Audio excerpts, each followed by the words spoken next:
Bueno, esta semana que pasó estuvimos haciendo un paréntesis dentro del estudio del Evangelio de Juan. Y precisamente el paréntesis que empezamos la semana pasada era concentrarnos en lo último que el apóstol iba a escribir. Y nos referimos al libro de Apocalipsis. Descubrimos que el libro de Apocalipsis es un libro que se debe leer en clave de adoración y culto.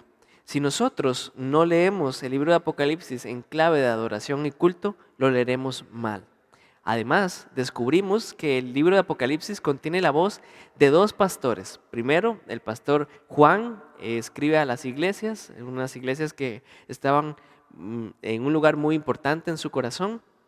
Y también vemos el corazón del Hijo del Hombre, de Cristo Jesús, ese pastor que hoy habla a nuestros días. Y el libro de Apocalipsis, más que un libro de especulaciones futuras, es un libro precioso de esperanza para la vida de la iglesia hoy.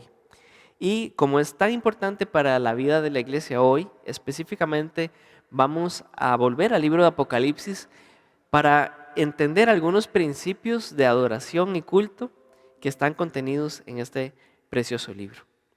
Hablando de adoración y culto, hoy recordamos que hace 6 meses fue nuestro último culto de adoración presencial. ¿Quién lo diría, verdad? ¿Qué carreras para venir temprano a la iglesia? En nuestro caso, en el caso de mi familia, ¿qué carrera para bañar a los chiquillos temprano? Desayunábamos a veces en el carro para llegar. Otras veces desayunábamos mientras esperábamos al taxi para llegar a la iglesia temprano. Cuando llegábamos a la iglesia era maravilloso porque en la mayoría de ocasiones nos recibía un grupo de hermanos con un uniforme muy bonito y nos sonreía y nos ofrecía una palabrita y un dulce. Qué dulces aquellos momentos. Los asientos de la iglesia nunca han estado numerados, nunca han llevado el nombre de nadie, pero todos sabíamos dónde generalmente se sentaba cada uno. Siempre me pregunté cómo el Paz sabía que alguien faltó a la iglesia el domingo si habían tantas personas. Pero yo creo que hasta el día de hoy, si él puede cerrar los ojos, vería un mapa mental muy claro de lo que es toda la congregación. Muchos de nosotros nos dejamos de poner la ropa de los domingos. Seguramente los habitantes de nuestro armario pensarán que volvimos al mundo. Pero es que la verdad nos vestíamos bien bonito para venir a la iglesia. En mi caso, mi hijo Lucas era el primero en que tomaba su mochila y se subía al carro y era el que siempre estaba alegando de por qué no nos apurábamos. 6 meses parecen muy poco tiempo, ¿verdad? Pero cuando volvamos a estar de forma presencial, descubriremos que en medio de la congregación hay muchísimos cambios. Tenemos nuevos miembros. Muchos de ustedes tienen que conocer a los recién nacidos. Luciana, por ejemplo, en este tiempo de pandemia nació y nuestro muy querido Isaac también. También verán que muchos de nuestros hermanos pues han partido con el Señor en este tiempo, como nuestro amado don Julián. ¿Cuánto extrañamos la iglesia? Esa sensación de cantar todos juntos, chiquillos corriendo por todos lados, subiendo las escaleras y bajando, la comida después del servicio. Tengo días queriendo comer unas papas renuevo. A mí me encantaría reunirme con ustedes de forma presencial. Al rato yo tengo la convicción de que muchos de nuestros cultos fueron un buen simulacro de lo que vamos a vivir en el cielo. De pronto no nos dimos cuenta en aquel momento. Algunos otros han sustituido fácilmente el culto del domingo con otros hobbies y han cambiado su forma de adoración radicalmente. Hoy hablaremos específicamente de adoración y han existido muchas polémicas alrededor del tema. Algunos piensan que se trata de un género musical, otros piensan que se trata de tener cierta ropa particular, hay otros que discuten si se puede aplaudir o no, si se puede llorar o no, si se puede cantar fuerte o no. Bueno, hoy además de todos estos retos tenemos retos muy propios de la pandemia. ¿Podemos adorar a Dios virtualmente? ¿Cómo podemos hacerlo de una forma grata al Señor en medio de la cuarentena? Bueno, les cuento que hay alguien que hace como 1900 años tuvo una situación muy similar a la nuestra. Por ahí de hace 1900 años, un siervo del Señor se hallaba preso en una isla penal llamada Patmos. Me refiero nada menos y nada más que al mismo apóstol Juan. Muchos kilómetros de mar separaban a Juan de sus amadas congregaciones. Él mismo había pastoreado esas iglesias, pero ahora esas iglesias se estaban reuniendo sin su apóstol. No es muy difícil de imaginar cómo Juan podía sentirse. De pronto se siente como usted y yo, que quieren estar con los hermanos y adorar al Señor, pero por diferentes situaciones no podemos hacerlo. Sin duda tenemos el corazón de un pastor como Juan que anhelaba adorar al Señor junto con la congregación. Apocalipsis nos cuenta que esa oscura y silenciosa prisión de Patmos un día fue asaltada, por decirlo de alguna forma, por una voz del trueno. Y es Dios mismo, Cristo Jesús, que en esta prisión le da una primera visión, que era un mensaje muy personal a 7 iglesias. Estos son los primeros 3 capítulos de Apocalipsis. Pero en una segunda visión, el Señor le permite ver a Juan el cielo mismo y le invita a participar en un megaculto, algo que jamás había experimentado un ser humano. Entonces, en estos 2 capítulos, el capítulo 4 y 5, vamos a ver muchas lecciones para aprender a adorar a Dios en medio del aislamiento, aprender a adorar a Dios en medio de la pandemia. Y hoy hablaremos de un culto digno de admirar. Así que rápidamente vamos a ir a Apocalipsis capítulo 4, versículo 1. Dice así: entonces, mientras miraba, vi una puerta abierta en el cielo y la misma voz que había escuchado antes me habló con un toque de trompeta. La voz dijo: sube aquí y te mostraré lo que tiene que suceder después de esto. Hay una relación muy importante entre esta nueva revelación y el mensaje anterior, ¿verdad? De las 7 cartas. La última promesa a los que salieran vencedores de la Odisea era que si ellos abrían la puerta, ellos podrían compartir el trono de Cristo. No sabemos a ciencia cierta si los hermanos abrieron o no la puerta, pero lo que tenemos muy claro es que en este momento es Dios mismo que por su gracia le abre la puerta del cielo a Juan para participar en este megaculto. Versículo 2. Y al instante yo estaba en el Espíritu y vi un trono en el cielo y alguien sentado en él. La imagen central de estos versículos es un trono que estaba en el cielo. Y desde ese trono, desde ese centro, Juan va a ir aumentando la perspectiva de lo que está viendo como si fueran círculos. Lo que está pasando es como cuando tomamos una piedra y lo tiramos en un lago totalmente quieto. Al impactar el agua empiezan a crecer círculos cada vez más grandes. Esto es lo que vamos a ver como una serie de olas en expansión. Versículo 3. El que estaba sentado en el trono brillaba como piedras preciosas, como el jaspe y la cornalina. El brillo es de una esmeralda rodeada el trono como un arco iris. En aquellos tiempos, pues el trono era un símbolo muy poderoso. El trono de Roma especialmente era un símbolo de autoridad, pero ese trono estaba manchado por la injusticia, manchado por la crueldad, y por la crueldad específicamente del que ocupaba ese trono. En contraste, Juan ve un trono, y este trono está cubierto como un arco iris. Y definitivamente esta imagen nos lleva a Génesis capítulo 9, versículo 12, un trono cuyo símbolo es el símbolo de la gracia. Porque todo el culto que vamos a ver se va a desarrollar a partir de este trono y del reino de Dios en nuestras vidas. Ese trono y el ocupante es el inicio, centro y fin de nuestra adoración.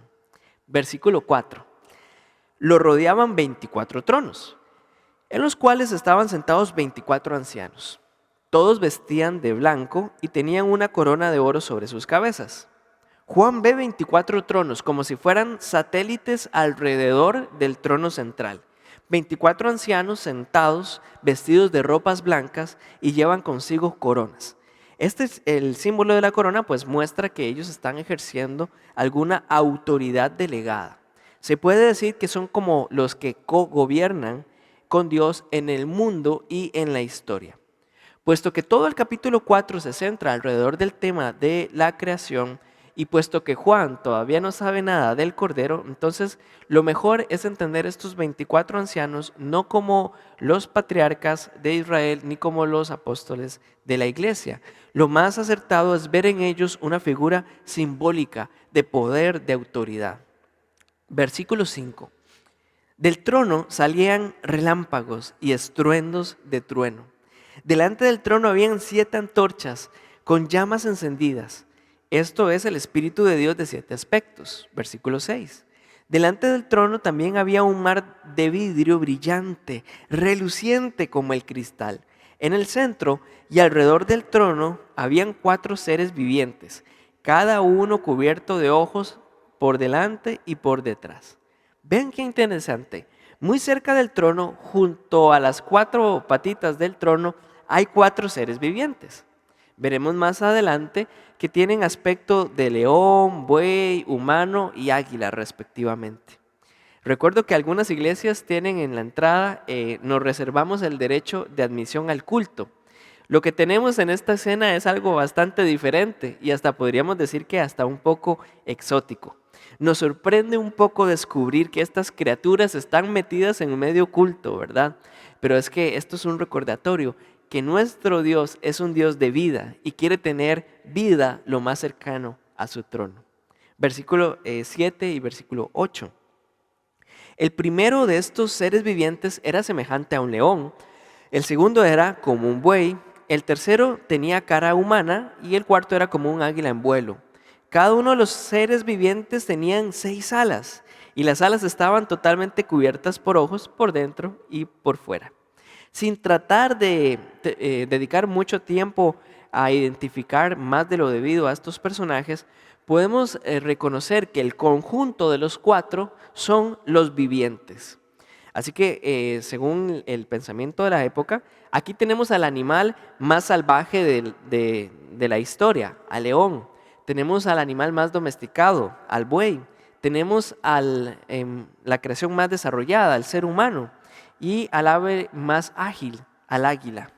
Estos 4 vivientes están a punto de arrancar el culto. Esto nos hace recordar que nuestro culto al Señor es un culto a un Dios creador, a un Dios que celebra la vida. Este versículo además, en la parte B del versículo 8, nos dice, día tras día y noche tras noche, repiten continuamente, Santo, Santo, Santo es el Señor, Dios, el Todopoderoso, el que siempre fue, que es y que aún está por venir. Nosotros los humanos nos cansamos, nos dormimos y al final morimos, pero la creación entera nunca deja de adorar a nuestro Dios. Lo que dicen estos 4 seres vivientes es que Él es santo, santo, santo, todopoderoso. Y este culto va a empezar como a pequeña escala, con estos 4 vivientes que están rodeando el trono. Ellos declaran que es 3 veces santo y de pronto están recordando lo que Isaías vio siglos antes, ¿verdad? Reconocen que además el Dios es todopoderoso y es el eterno yo soy. Vean este cuarteto de alabanza, un león, un buey, un humano y un águila. Ahora el trono es el centro del universo y este cuarteto nos recuerda que todo el universo es para la alabanza de su nombre.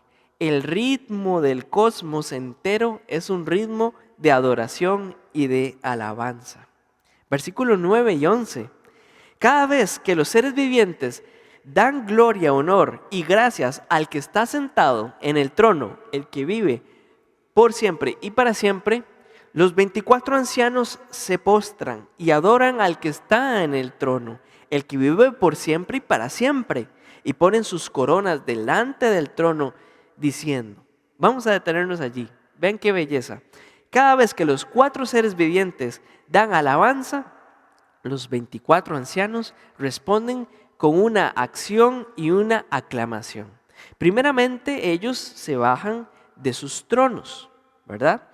Podemos ver que se postran humilladamente al que está sentado en el trono y colocan sus coronas delante de su presencia. ¿Qué cosa más difícil para los que ostentan poder? bajar de sus tronos, arrodillarse y poner sus coronas delante del Dios del cielo y de la tierra. Pero el cuadro que tenemos aquí es hermosamente impactante, porque tenemos 24 dignatarios postrados delante de Dios en una armonía perfecta, en una simetría como no hay otra en toda la escritura, y 24 cabezas sin corona, 24 coronas sin cabeza. Y la frase que repiten es: al que está sentado en el trono, el que vive para siempre. Estas dos frases seguramente les recordaba a los que recibieron la carta de Apocalipsis que podían ser valientes y podían estar encarando al Imperio Romano, porque el que reina es el que está sentado en el trono, el que vive para siempre. Versículo 11. Tú eres digno, oh Señor nuestro Dios, de recibir gloria y honor y poder. Pues tú creaste todas las cosas y existen porque tú las creaste según su voluntad. Después de quitarse sus coronas, los ancianos también quieren pronunciar por sus propios labios una alabanza. Empiezan diciendo: digno eres tú. Y esta frase no tenía raíces en la tradición del Antiguo Testamento, ni en las sinagogas judías. Esta frase se usaba solamente para el culto al emperador romano. Así que tomar esa frase y traerla, no dirigirla al emperador, sino llevarla a los pies de Dios, representaba una osada desafía contra los reclamos del emperador. Solo el Creador es digno de adoración. Muchas tradiciones evangélicas dicen que todas las cosas fueron hechas para usted y para mí. Pero los 24 ancianos nos ubican y más bien nos recuerdan que todo fue creado por y para Dios. Y todo sirve para el propósito de su voluntad. Así cierra el capítulo 4 de Apocalipsis. Inmediatamente vamos a ir al capítulo 5. Después, en el capítulo 5, versículo 1 dice: luego vi un rollo en la mano derecha de aquel que estaba sentado en el trono. El rollo estaba escrito por dentro y por fuera y sellado con 7 sellos. Luego de aquella bella escena que encontramos en el capítulo 4, se va a introducir un problema, el rollo. Y vamos a ver que para ese problema hay un personaje nuevo. Versículo 2. Vi a un ángel poderoso que proclamaba con voz fuerte: ¿quién es digno de romper los sellos de este trono y abrirlo? Pero nadie en el cielo, ni en la tierra, ni debajo de la tierra podía abrir el rollo y leerlo. Vemos entonces un ángel con unos pulmones muy fuertes y lanza una importante pregunta a todos los rincones del universo. La pregunta es también una invitación. ¿Quién se atreve a presentarse digno de abrir los sellos? Pero ¿qué pasa? Nadie responde. Hay un silencio cósmico muy elocuente que nos recuerda que nadie es capaz de salvarse a sí mismo. Nadie es suficientemente digno y tiene los méritos para tocar ese rollo y romper esos sellos. A ese silencio, Juan va a responder con una acción muy profunda, muy personal. Versículo 4.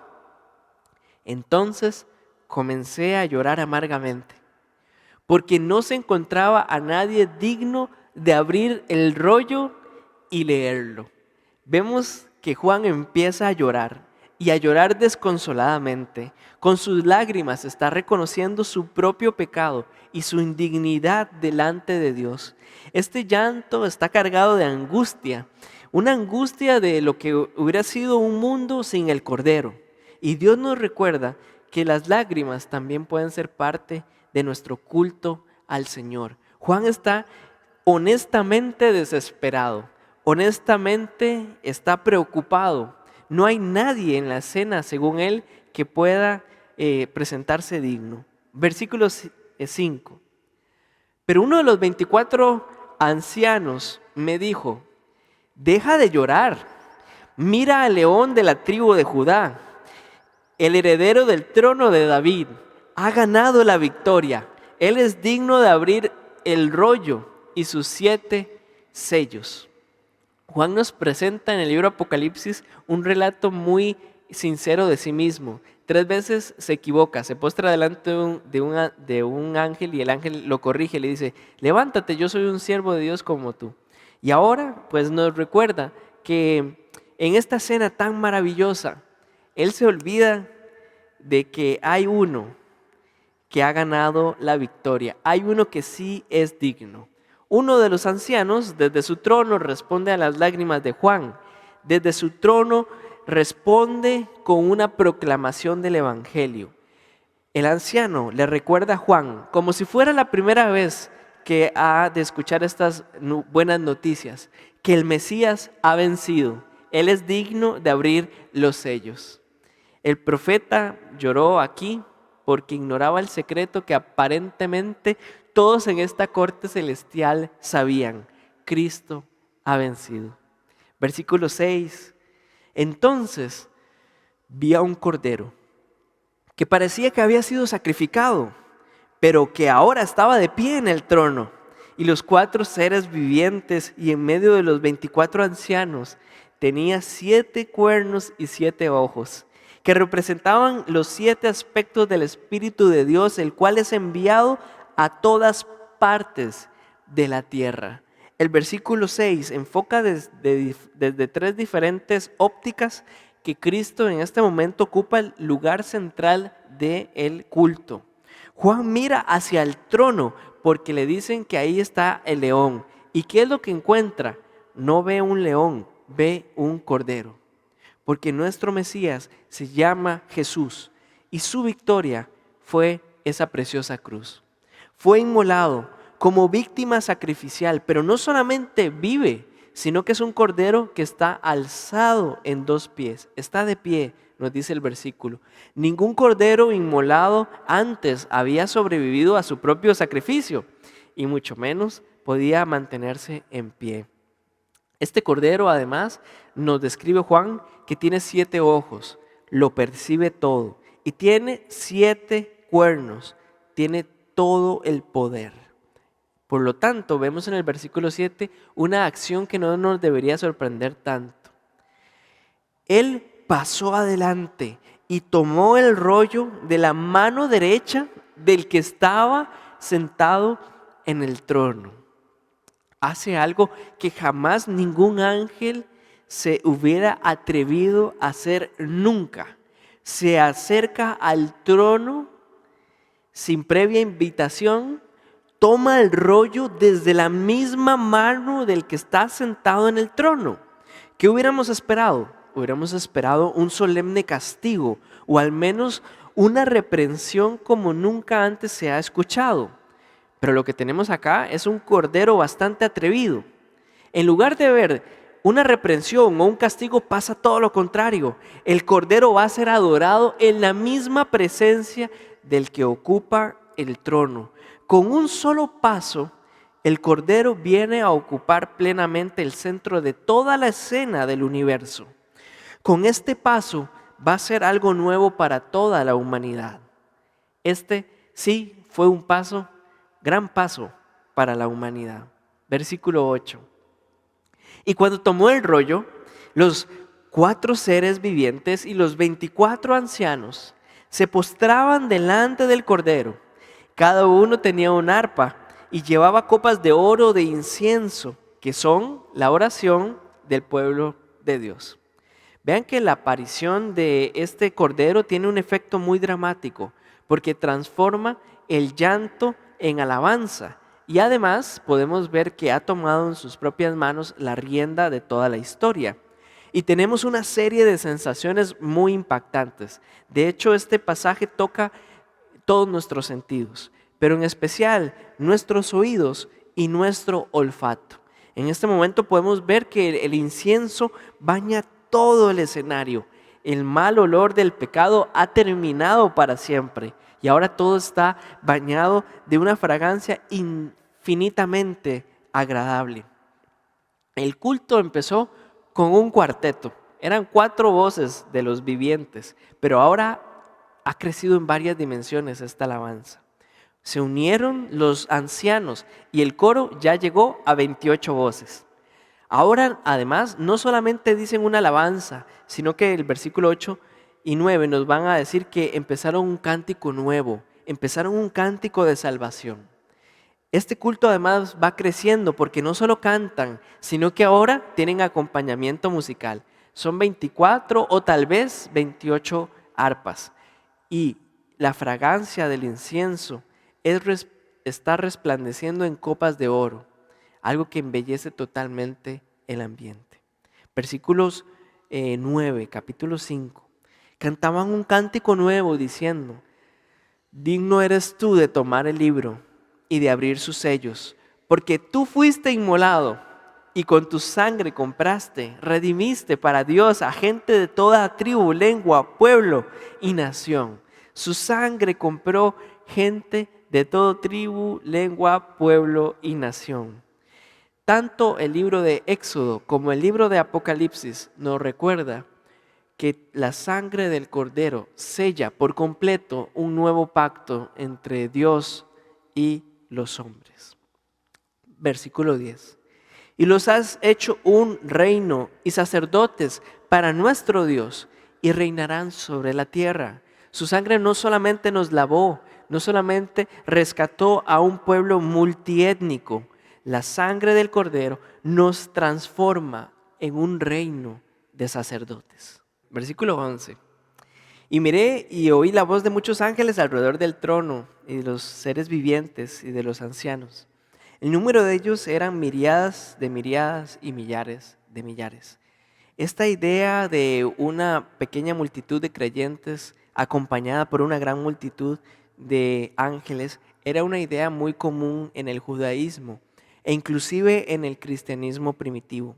Estos versículos nos recuerdan a usted y a mí que por muy pequeño, frágil y aparentemente insignificante que sea nuestro culto, aun si no llegáramos a 28 voces como este coro unido de seres vivientes y ancianos, ante Dios es hermoso y majestuoso y goza con no solamente la compañía del cielo, también tiene la aprobación de nuestro Señor.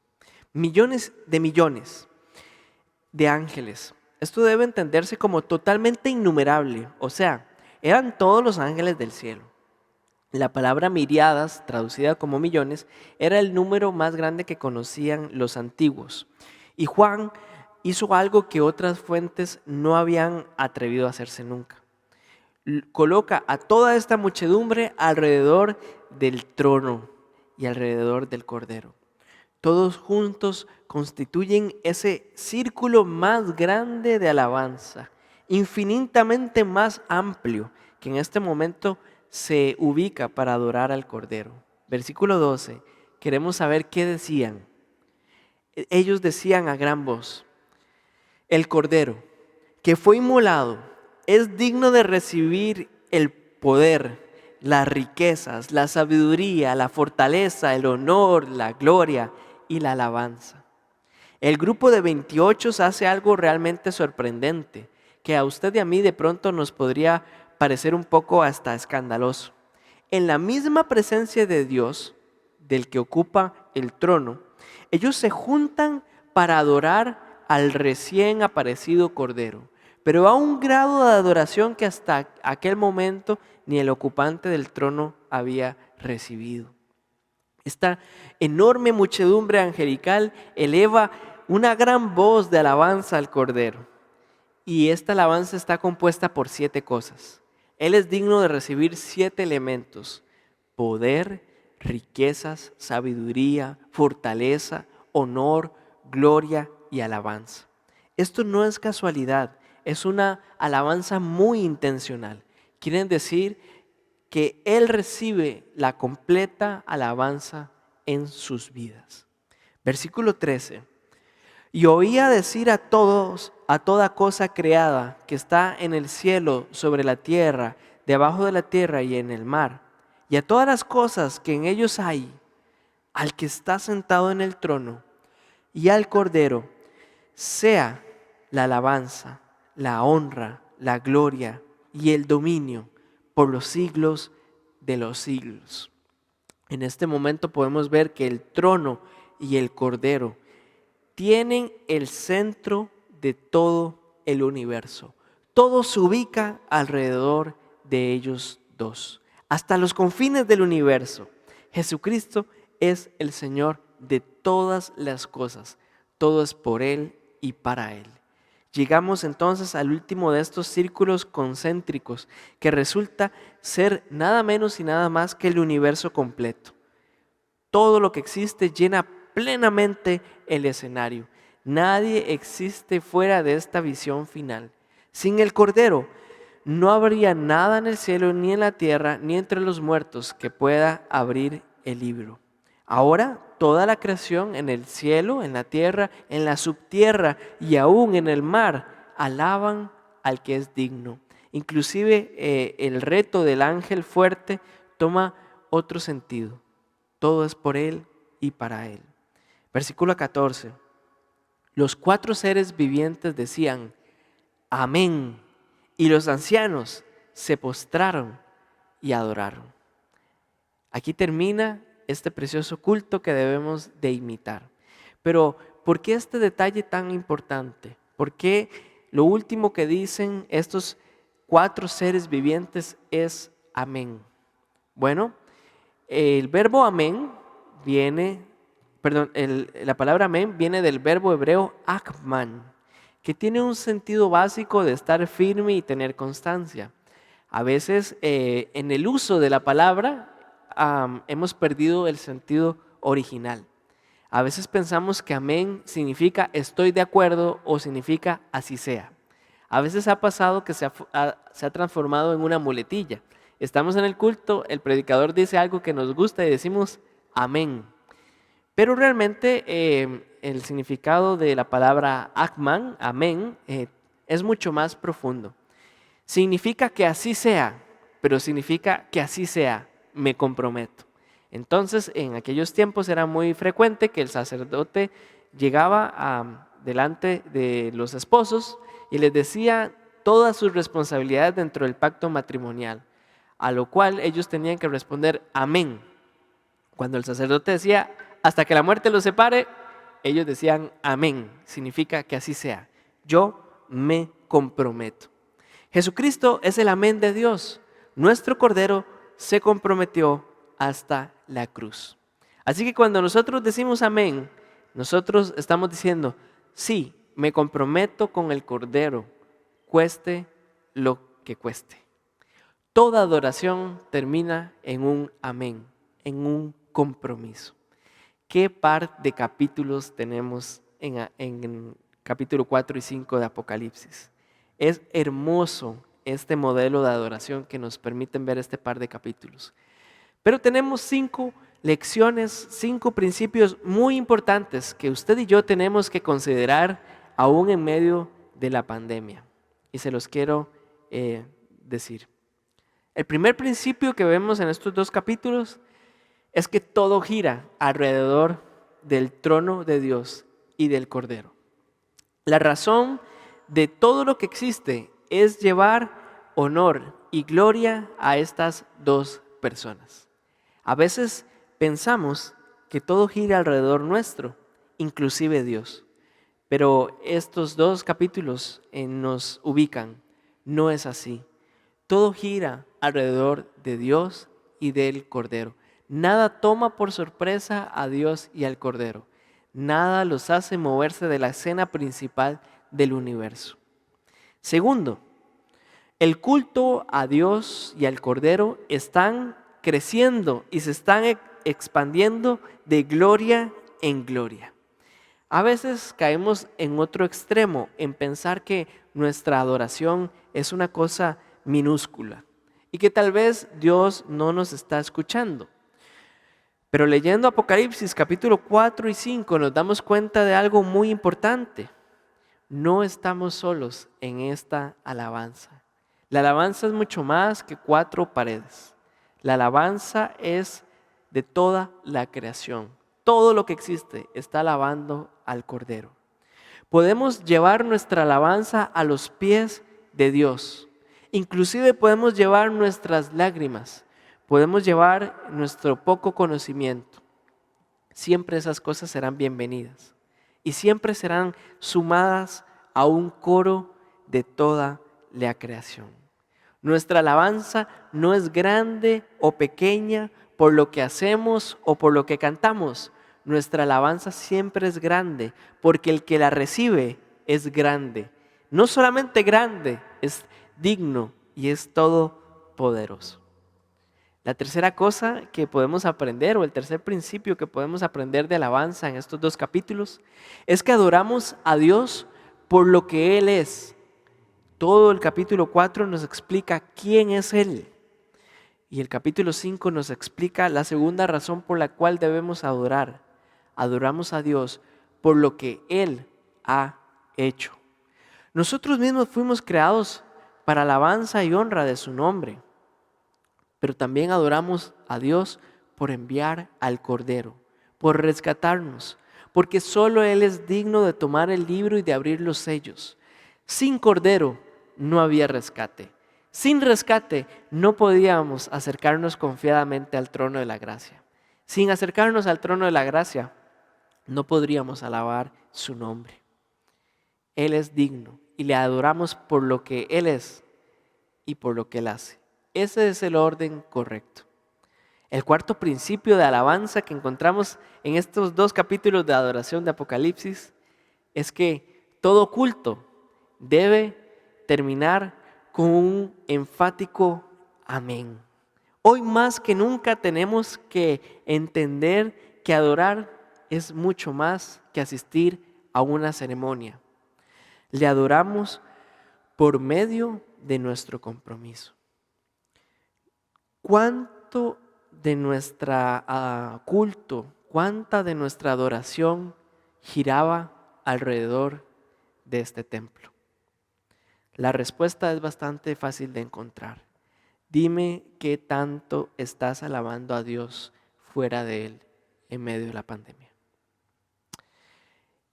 Y el quinto principio que encontramos en estos 2 capítulos preciosos del libro de Apocalipsis es que el culto supera el espacio y las distancias. El Señor se encontró con un pastor preso. Se encontraba de pronto cerca de la muerte. Y este pastor estaba sumamente lejos de estas 7 iglesias que estaban muy cerca de su corazón. Pero por medio de este culto desapareció totalmente la distancia entre la prisión de Patmos y las 7 congregaciones en Asia Menor. Además, este culto es tan poderoso que eliminó la brecha entre el cielo y la tierra. La iglesia es mucho más importante que un edificio y nos une algo mucho más potente que una serie de convicciones teológicas. Nos une la gloria de Dios y del Cordero. Nos une la alabanza de su nombre. Qué tremendo privilegio tenemos. Este es el Dios que adoramos. El Dios que envió al Cordero a tomar nuestro lugar. Todas las cosas son por Él y para Él. Todas las cosas se sostienen por su gracia. ¿Les parece si escuchamos la siguiente canción y adoramos ahí en su casa?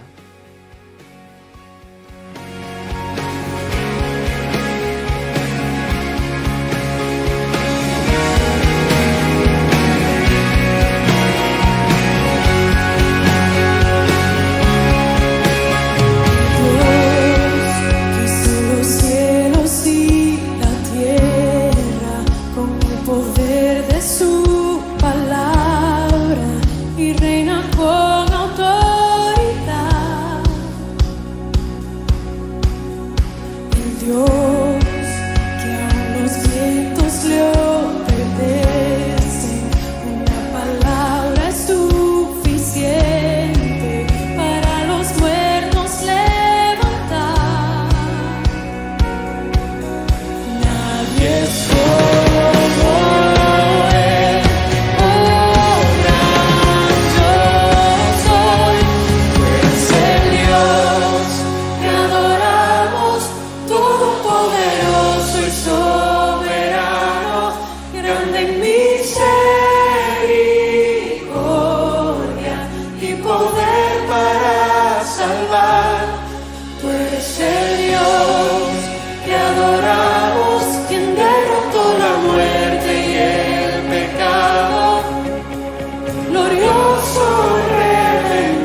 Santo, santo es el Señor, Dios de Israel, el Todopoderoso, el que siempre fue, el que es y que aún está por venir.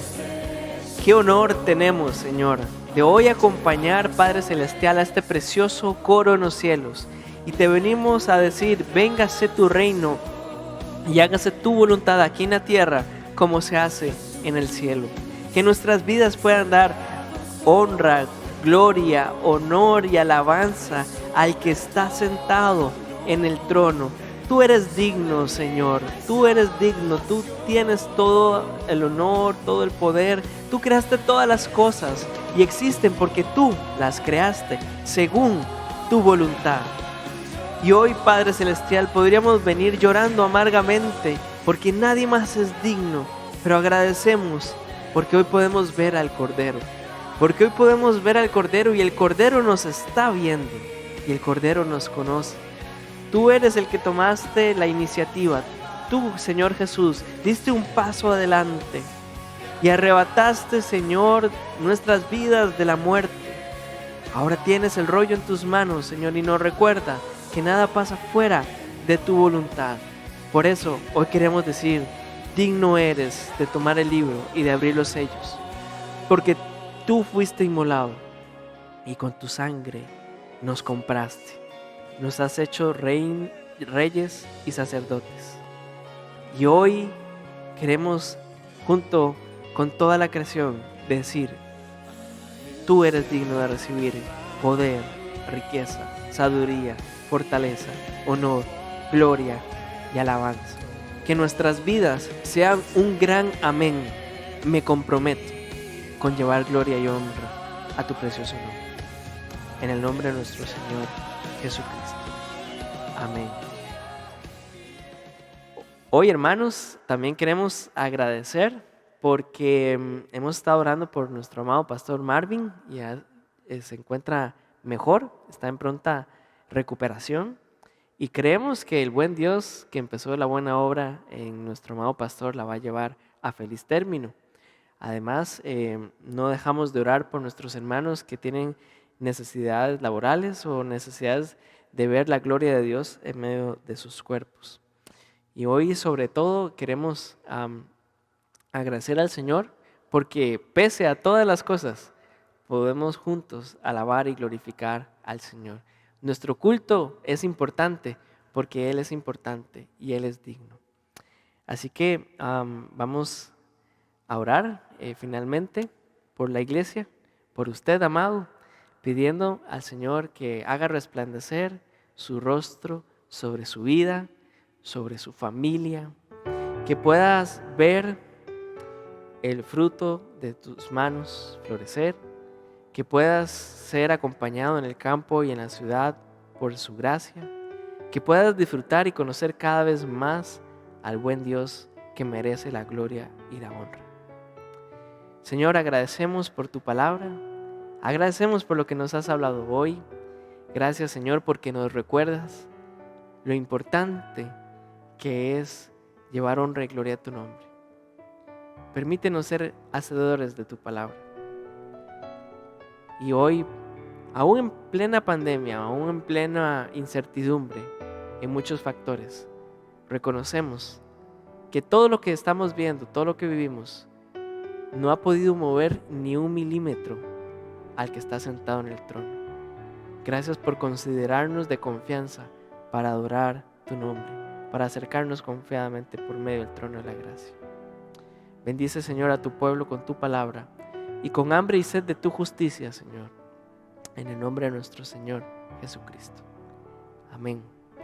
Les amamos muchísimo y estamos en contacto. Esperamos que pronto podamos volver acá juntos de forma presencial a alabar al Señor. Pero mientras tanto, recordamos que todo lo que somos, todo lo que tenemos, es para alabanza y gloria de su nombre. El Señor les continúe bendiciendo.